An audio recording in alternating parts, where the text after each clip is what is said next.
open on a single morning in 1982. The grain elevator stands silent against a pale Kansas sky, its shadow stretching long across empty gravel. No whistle from the Burlington Northern line. No rumble of boxcars coupling in the yard, just wind through dry grass and the low creak of metal cooling in the dawn. A farmer named Lloyd sits in his truck on the edge of town, engine off, hands resting on the wheel, staring at tracks that carried his wheat for 40 years. The rails are still there, rusted at the edges now, weeds growing between the ties.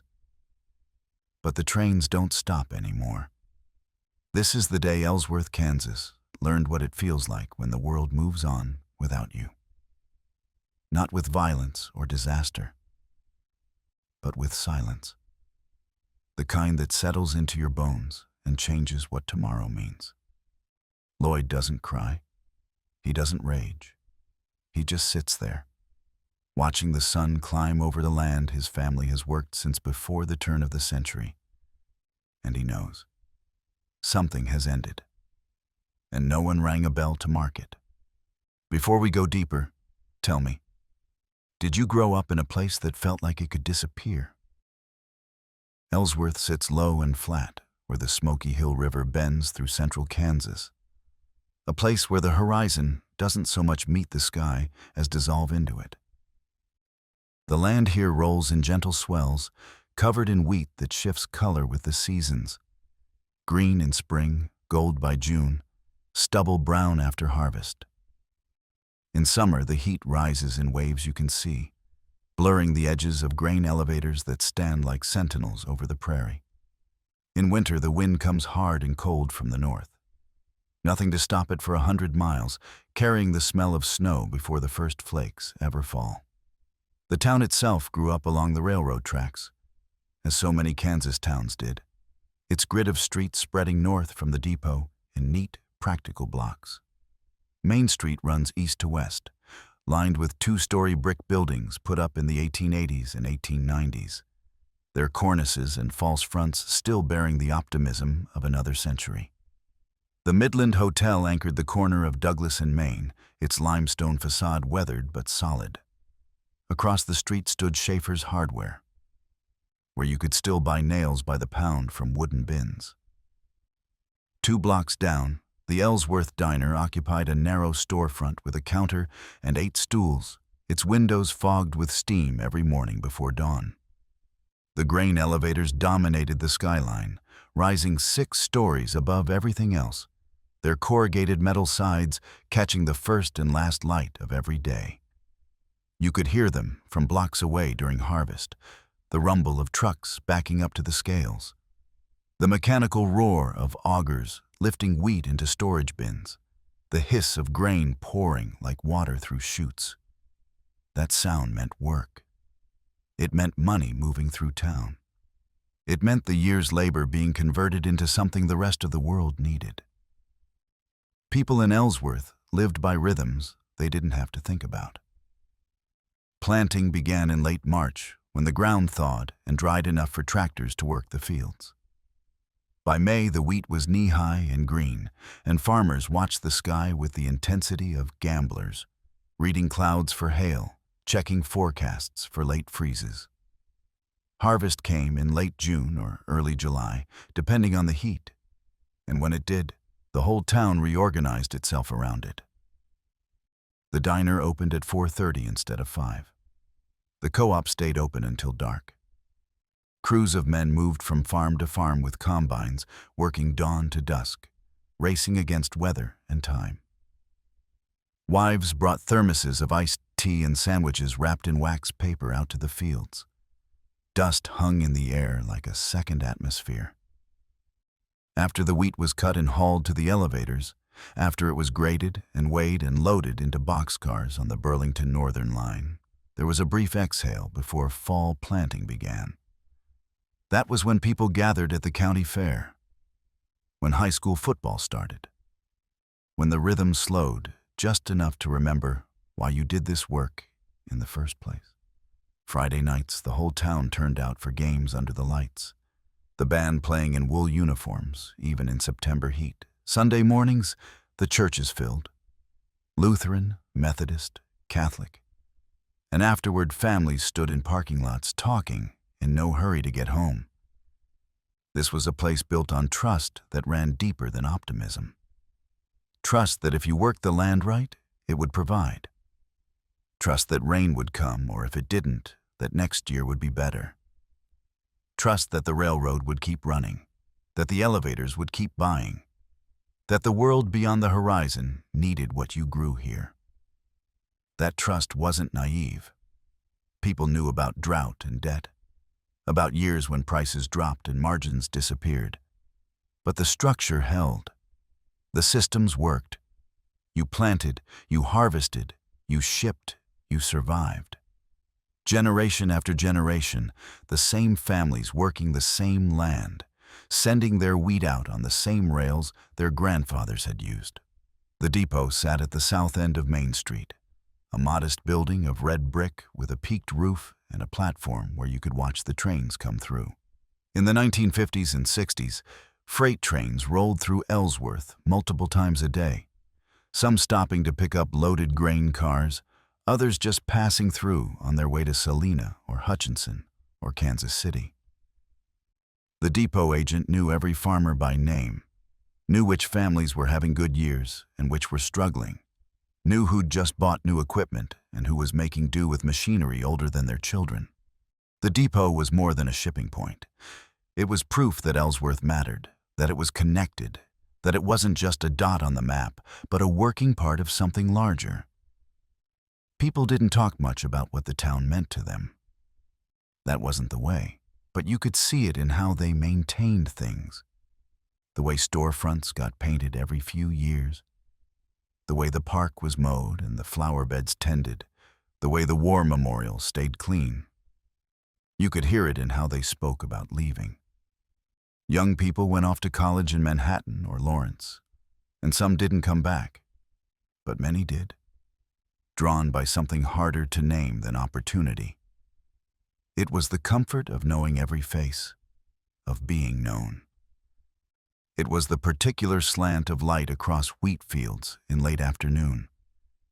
It was the understanding that your work mattered because it fed people, and that the place you came from had shaped you in ways you'd spend a lifetime recognizing. By the late 1970s, Ellsworth had about 3,000 people, down slightly from its peak, but stable, holding its own. Main Street still had most of its storefronts occupied. The school still had enough kids for a football team and a marching band. On summer evenings, people still sat on porches and walked to the Dairy Delete for ice cream. If you'd asked someone then whether the town would be here in 20 years, they'd have looked at you like you were crazy. Of course it would. It had been here for more than a century. It would be here for another. They didn't know yet that trust, no matter how deep, can't hold back the kind of change that comes from decisions made in distant boardrooms, in cities where no one has ever seen a wheat field or heard a grain elevator hum at dawn. They didn't know that the world they'd built their lives around was already shifting, that the ground was moving under their feet even as they stood still, as they stood. Ellsworth didn't begin with wheat. It began with cattle and chaos and the particular kind of hope that builds towns out of nothing but grass and proximity to steel rails. In 1867, when the Kansas Pacific Railway pushed westward across the prairie, Ellsworth became one of the first railheads where Texas Longhorns could be loaded onto cars bound for Kansas City and Chicago. For a few wild years in the late 1860s and early 1870s, it rivaled Dodge City and Abilene as a cattle town. Cowboys drove herds up the Chisholm Trail through Indian Territory, fording the Arkansas River, pushing north until they reached these rails. The town swelled with drovers, gamblers, saloons, and the kind of violence that comes when young men far from home carry 6 months of wages and too much whiskey. But that era burned fast and flickered out. By the mid-1870s, railroads extended farther west and south. Farmers fenced the open range with barbed wire, and the cattle drives moved on. Ellsworth could have died then, another boom town left to the wind. But the land had other intentions. The same prairie that fed cattle grew wheat like nowhere else on earth. Deep topsoil laid down over millennia. Flat horizons perfect for mechanical farming. Settlers who'd come for homesteads stayed and plowed. By the 1880s, Ellsworth had transformed from a rough cattle depot into a farming community. Families with names like Schaefer, Coble, Hodge, and Brack built houses along tree-lined streets, opened shops on Main Street, raised children who knew the feel of wheat chaff in their hair. The railroad that once carried livestock now carried grain, boxcar after boxcar, harvest after harvest, decade after decade. The rhythm became generational. A man named Otto Schaefer opened a grain elevator in 1903, a wooden structure that could hold 30,000 bushels. His son expanded it in the 1920s. His grandson built a concrete tower in 1954 that rose 6 stories and could be seen from 10 miles out. The Cobles ran another elevator on the north side of the tracks. These weren't just businesses. They were institutions. Pillars as permanent as the courthouse. Farmers knew that when they brought their harvest in, someone would be there to weigh it, grade it, pay a fair price, and load it onto trains headed east. The elevator operators knew every family, every field, every year's yield. They extended credit in lean times. They celebrated bumper crops. They were woven into the fabric of survival. Life in Ellsworth from the 1950s through the 1970s had a texture you could almost touch. Friday nights in fall meant the whole town gathered under lights at the high school football field. The Bearcats playing teams from Wilson or Lincoln or Russell. The county fair in late July brought 4-H kids showing cattle and hogs. Women competing over pies and preserves. A carnival with a Ferris wheel that creaked and swayed but never quite fell apart. Summer evenings, children rode bikes to the municipal pool, their towels slung over handlebars, the smell of chlorine and cut grass mixing in the heat. Harvest time turned the town into a single coordinated organism. Crews of men moving from farm to farm with combines, women bringing lunch to the fields in pickup trucks, elevators running round the clock, the air thick with dust and diesel and the particular sweetness of fresh-cut wheat. The depot sat at the center of it all, a modest brick building with a green-trimmed overhang and a wooden platform where you could watch the world arrive and depart. Twice a day, passenger trains stopped. The morning eastbound, the evening westbound. And people could ride to Salina or all the way to Denver. Freight trains came through even more often, sometimes a dozen a day, boxcars clattering to a stop to be loaded with grain or farm equipment or whatever the town produced and needed to send out. The depot agent, a man named Jim Harder for most of those years, knew everyone. He'd call farmers when cars were available for loading. He'd wire ahead to check prices in Kansas City. He kept the stove going in winter so people waiting for trains could warm themselves. That depot wasn't just a building. It was proof. Proof that Ellsworth mattered. Proof that it was connected to something larger. That it played a role in feeding a nation. That the work done here on these plains had meaning beyond the horizon. People trusted that. They built lives on it.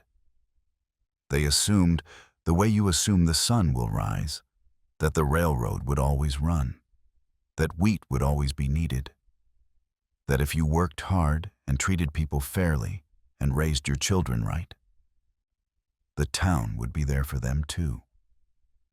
No one imagined that trust could be a fragile thing, or that the systems they depended on could change without asking permission, or that a place could be left behind not because it failed, but because efficiency demanded consolidation and the logic of profit flows differently than the logic of community. In 1980, executives at Burlington Northern gathered in Fort Worth, Texas, to review their Midwest operations.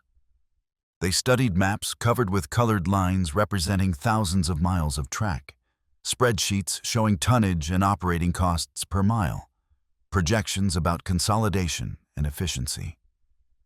Ellsworth appeared as a dot among hundreds. The men in that conference room weren't cruel. They simply saw numbers where farmers saw neighbors, saw redundancy where townspeople saw identity. By early 1981, the decision was made.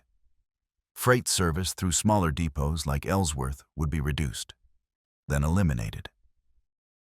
Trains would run express between larger regional hubs, Salina, Hutchinson, Wichita, where modern high-capacity elevators could load entire unit trains in hours instead of days.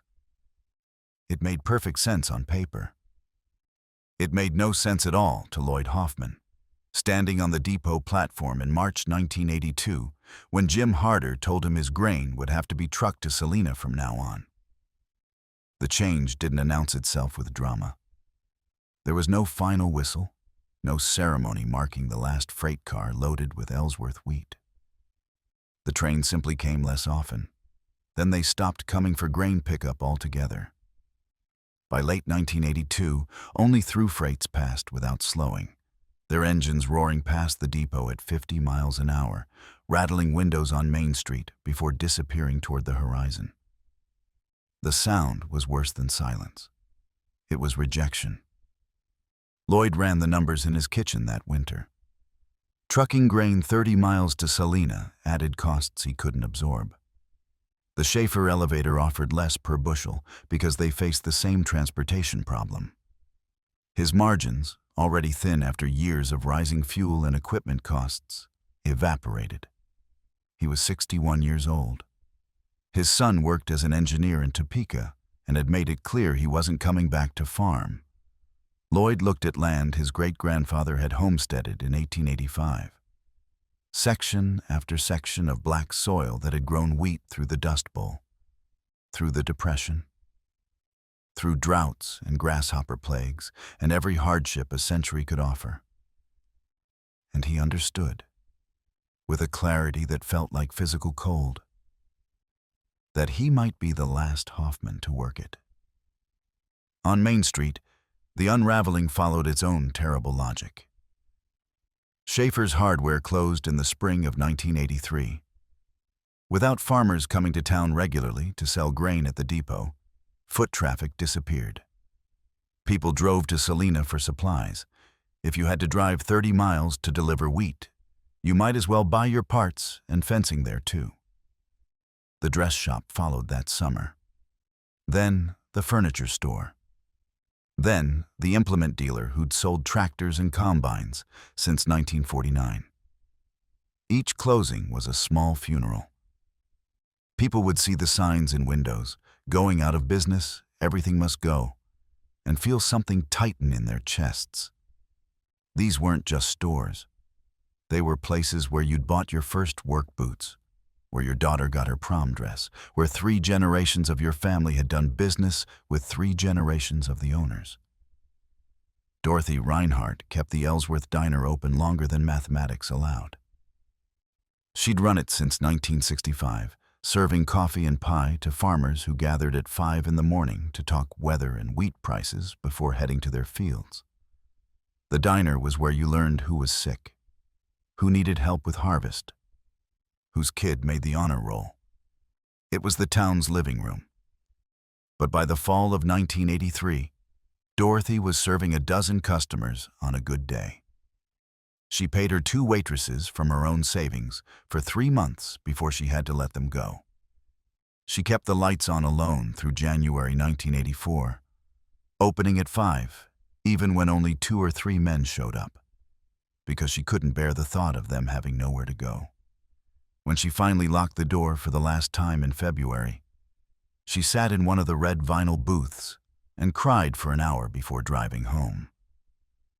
The diner had been open every day except Christmas since 1947. Now its windows went dark. Robert Kinsley, the depot agent, watched his job disappear in stages. First, the passenger service ended. That happened back in 1979, part of a broader Amtrak route consolidation. Then the freight schedule reduced. Then the grain service stopped. By 1983, Burlington Northern told him the depot would close entirely. They offered him a transfer to Salina. He was 54, had worked for the railroad for 32 years, and his wife's family had lived in Ellsworth for 4 generations. He took early retirement instead. The depot building, with its green trim and wooden benches worn smooth by decades of waiting passengers, was locked and left empty. Robert got a part-time job at the co-op, weighing trucks and doing paperwork. He'd spent his whole adult life connecting Ellsworth to the wider world. Now he measured seed corn and tried not to look at the depot when he drove past. The leaving started slowly, then accelerated. Young families went first. People in their 30s with kids looking at a town with fewer jobs, a school system losing funding, a main street turning into a corridor of empty buildings. They moved to Salina, to Wichita, to Kansas City. Then some of the older folks followed, retiring to places closer to hospitals and grandchildren. The high school graduating class of 1985 had 43 students. 10 years earlier, it had been 78. The ones who stayed watched their town hollow out, watched for sale signs appear in yards, watched moving trucks carry away neighbors they'd known their entire lives. What hurt most wasn't the anger. Anger would have felt clean, directed, useful. What hurt was the helplessness. There was no one to fight, no enemy to confront. Burlington Northern executives weren't villains. They were doing what corporations do, making rational decisions about efficiency and profit. The farmers weren't failing. They were growing as much wheat as ever. The store owners hadn't done anything wrong. The town hadn't made bad choices. Everything had been done right, the way it had always been done, and it didn't matter. The world had reorganized itself according to logic that had nothing to do with community or history or the value of a place where people knew each other's names. Ellsworth had become inefficient. And inefficiency, in the new economy taking shape across rural America, was unforgivable.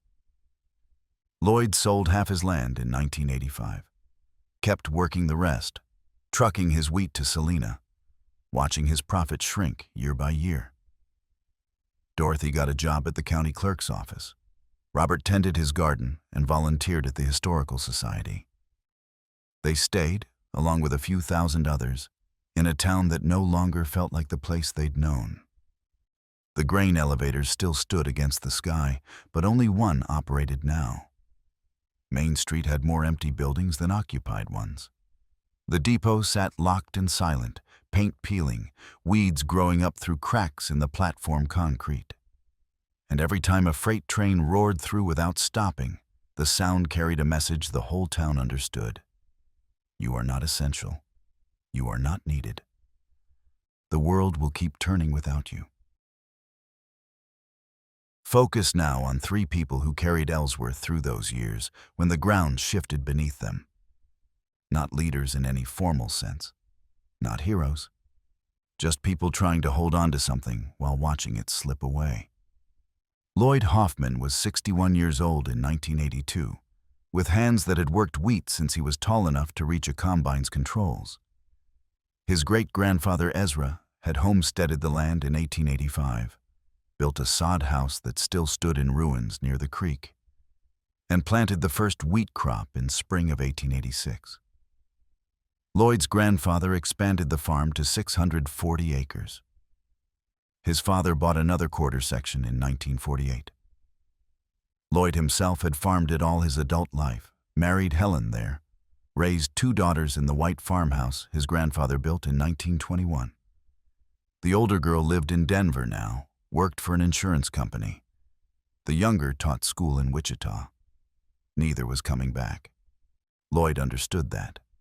He'd sent them to college hoping they'd have choices he never did. But it meant something ended with him. When the railroad stopped coming, When trucking grain to Salina ate into margins already thin from falling wheat prices, Lloyd started doing math he'd avoided for years. The land was paid for, but operating costs kept rising.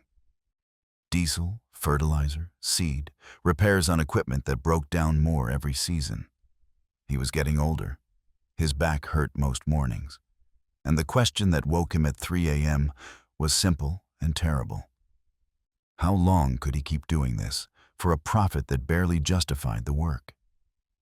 In the spring of 1985, Lloyd sold 320 acres to a corporate farming operation out of Hutchinson. He kept the home place, the original homestead ground, and farmed it smaller. He told himself it was practical. But the day he signed the papers, he sat in his truck at the field's edge for an hour, unable to drive home and tell Helen what he'd done. Not because she'd be angry. She understood the numbers as well as he did. But because saying it out loud made it real. Made him the one who let go. Dorothy Reinhardt ran the Ellsworth diner from the time her father died in 1971 until the morning in February 1984, when she locked the door for the last time. The diner had opened in 1947, her parents' dream after her father came back from the war. It sat on Main Street between the hardware store and the old Midland Hotel, a narrow building with a counter, 8 stools, and 4 booths with red vinyl seats patched with duct tape. The coffee was always hot. The pie was always homemade. Farmers came in at 5 in the morning during harvest, their faces dust-streaked, their hands smelling of diesel and grain. Dorothy knew their orders before they sat down.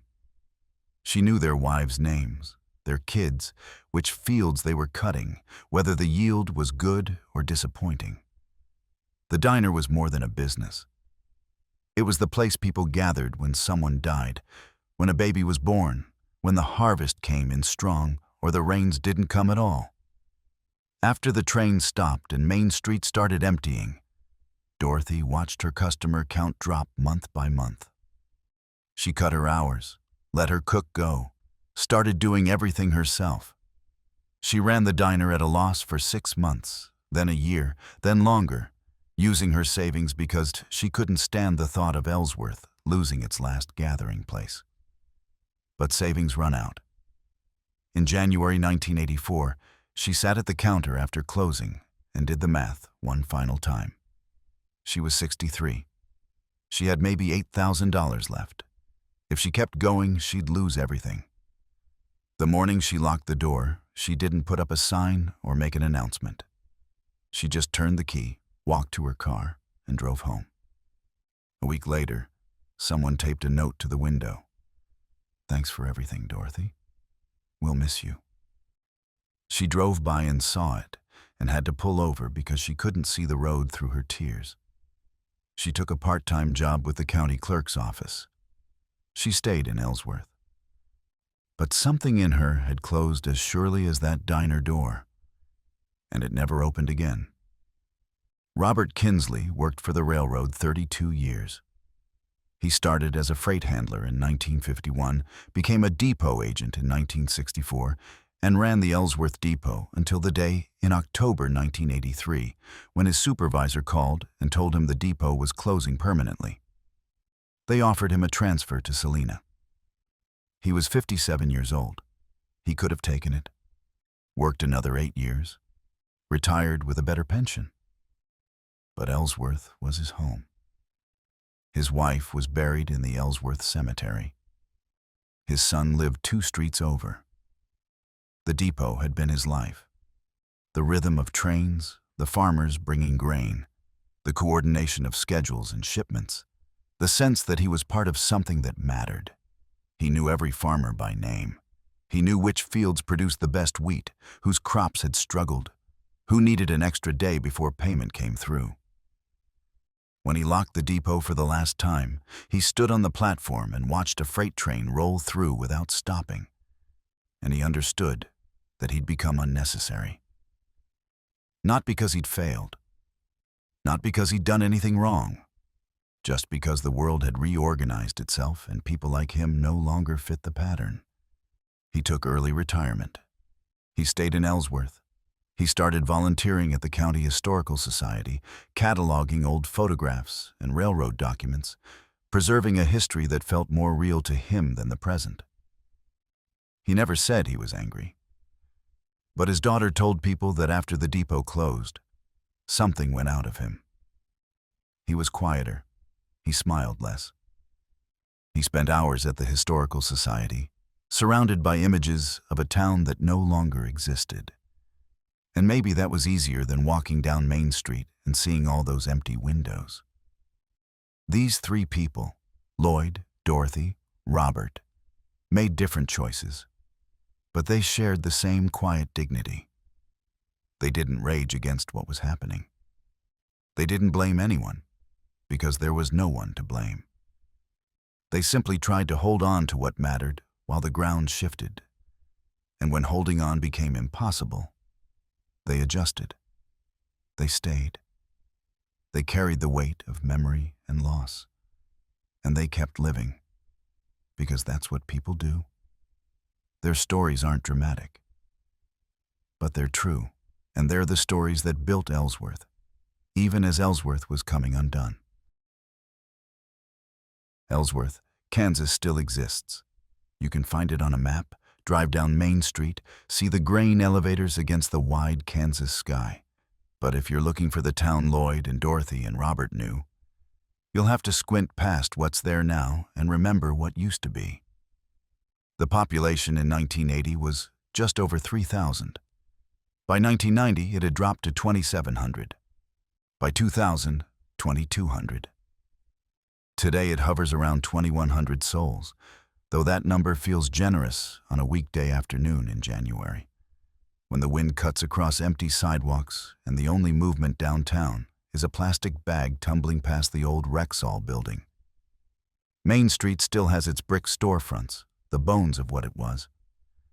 The Midland Hotel stands at the corner of Douglas and Lincoln, but it hasn't housed guests since the late 90s.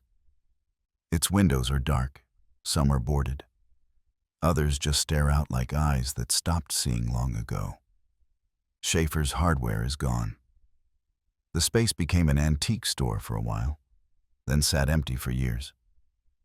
Last time anyone checked, someone was using it for storage. The diner where Dorothy poured coffee for 37 years is now a tax preparation office that's only open 4 months a year. The rest of the time the lights are off and the blinds are drawn. But it's not all absence. The Ellsworth County Courthouse still anchors the square, its limestone facade cleaned and maintained. There's a Casey's General Store on the highway where people fuel up and buy coffee. A Dollar General opened a few years back, which folks took as a sign of something, though no one's quite sure what. The high school consolidated with another district in 1998. But there's still a building. Still Friday night football in the fall, still kids who wear Ellsworth Bearcats shirts with a kind of defiant pride. The grain elevators remain. 3 of them still stand along the tracks, concrete towers streaked with rust and weather. Only one operates now, run by a regional co-op that services farms from a dozen towns. It's quieter than it used to be. Harvest still happens, but the crews are smaller, the equipment bigger, the whole operation more efficient and less communal. Farmers don't gather the way they did. They deliver their grain, get their receipt, and drive home. The work gets done, but the ritual is gone. The old depot sits at the edge of downtown, painted a fresh green a few years ago by volunteers from the Historical Society. It's a museum now, open Saturday mornings from May through September if someone's available to unlock it. Inside there are photographs of cattle drives and steam engines, a telegraph key, a wooden bench worn smooth by a century of waiting. Robert Kinsley's daughter donated his railroad cap and logbooks. They're in a glass case near the window. Visitors are rare, but when they come, they're usually people who used to live here, or whose grandparents did, and they stand quietly in the small room trying to feel something they can't quite name. There are people who never left, families who decided that staying mattered more than prosperity, who chose to be part of something even as that something diminished. They run the grocery that's left, serve on the city council, organize the county fair every July, keep the churches open. Some are descendants of the original homesteaders. Others came later and got stuck or stayed on purpose, which amounts to the same thing. They know every pothole, every family story, every grave in the cemetery on the hill south of town. They see the empty windows, and they hurt, but they also see the sunrise over wheat fields that still turn gold in June. And that means something they don't have words for. And some people came back. Not many, but enough to notice. A couple who retired from Wichita and bought a house on Main Street for $30,000, fixing it up slowly, planting a garden. A young woman who inherited her grandmother's place and decided to try raising goats and selling cheese at farmers markets in Salina and Hayes. A man in his 50s who got tired of Denver and came home to the house he grew up in, working remotely for a tech company no one in town understands. But he's there. He votes. He shows up. The tension in Ellsworth today isn't between success and failure. It's between memory and forgetting, between holding on and letting go. Walk down Main Street on a summer evening and you'll see both. Empty buildings that no one has the money or the will to demolish, standing as monuments to something. But also flowers and planters outside the insurance office. A mural painted on the side of the old feed store by high school art students. A banner stretched across Lincoln Avenue, advertising the county fair in 2 weeks. It's the stubbornness that gets you. The sheer quiet determination of people who know the world doesn't care about Ellsworth, Kansas, but who care anyway. Who fix the porch, mow the lawn, organize the 4th of July parade with 6 floats and a fire truck. Who understand that survival isn't about returning to what was. It's about deciding that this, right here, diminished and different and smaller, is still worth something. The church bells still ring on Sunday mornings. The sound carries across the empty streets, past the closed storefronts, out over the fields where wheat grows whether anyone's watching or not. Lloyd Hoffman died in 2003. He's buried in the Ellsworth Cemetery beside his wife Helen, not far from his great-grandfather Ezra. Dorothy Reinhardt passed in 2011. Robert Kinsley in 2016. They're all there, part of the soil now, part of the place they couldn't leave, even when leaving made sense. What remains isn't the town they knew. It's the town that came after, built on the same ground, carrying the same name, inhabited by people who've made peace with loss, or are still trying to. Ellsworth, Kansas didn't die. It just became a different version of itself, one that asks a harder question every single day. What do you do when the world moves on and you don't? Some people answer by leaving. Others answer by staying. And in that quiet, unglamorous persistence, in the refusal to disappear completely, there's something that might not be hope exactly, but isn't despair either. It's just life, continuing, in a place the rest of the country forgot, under skies so wide they make you feel small and significant all at once. Ellsworth's story isn't unique. It's the story of 1,000 small towns scattered across the Great Plains, the Rust Belt, the rural South. Places where the railroad stopped coming, or the mine closed, or the factory moved overseas, or the highway bypassed Main Street for a straighter route 20 miles away. What happened in Ellsworth speaks to something larger and more unsettling. That the things we build our lives around can vanish. Not because we did anything wrong. Not because we failed to work hard enough or care deeply enough. But because the world reorganized itself according to logic that had nothing to do with us. Efficiency, consolidation, market forces. Words that sound clean and rational in a boardroom, but translate to empty storefronts and families packing moving trucks and children growing up somewhere else. And yet, people stay. That's the part that matters most. They adapt in ways both practical and stubborn. They take jobs they never imagined taking. They drive farther for groceries. They watch their high school merge with another district, and their children move to cities with more opportunity, and they make peace with it. Or they don't. But either way, they remain. They mow the lawn in front of houses worth a fraction of what their parents paid. They serve on the town council and organize the county fair and keep the church doors open even when the congregation shrinks to a dozen. They remember what was here.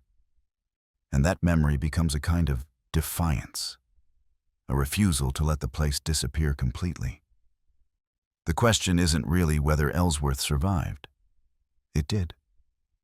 People still live there. The sun still rises over wheat fields that stretch to the horizon.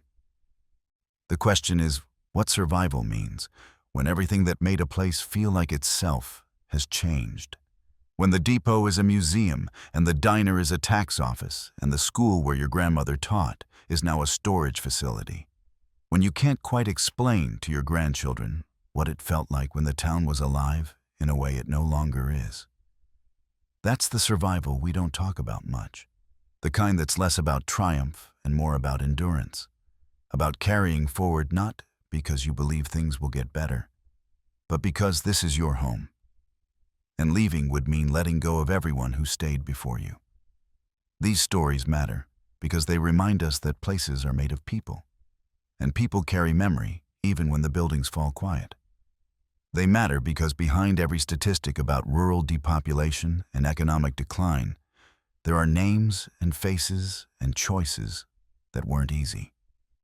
They matter because forgetting these towns means forgetting the people who built them, who trusted that their work meant something, who believed that being part of a community was worth more than a better paycheck somewhere else. And maybe they were right. Maybe the measure of a place isn't whether it grows or thrives by some external standard, but whether it holds space for people to live with dignity, to know and be known, to belong to something that belongs to them. Ellsworth, Kansas is still there. You can drive through it on your way to somewhere else. You can stop at the Casey's for gas and see the grain elevator against the sky and wonder what it must have been like when the train still came. Or you can slow down, walk Main Street, read the historical markers, sit on a bench in front of the courthouse, and feel the weight of all that has been lost and all that stubbornly remains. Either way, the story continues. Not the story people hoped for, but the one they're living. And that's worth remembering. We tell stories like this because they're part of who we are, whether we grew up in a small town or just drove past one once and wondered. If this story meant something to you, subscribe to our channel. Your support means a lot to us. We tell stories like this every day. There are more towns, more memories, more quiet dignities waiting to be told.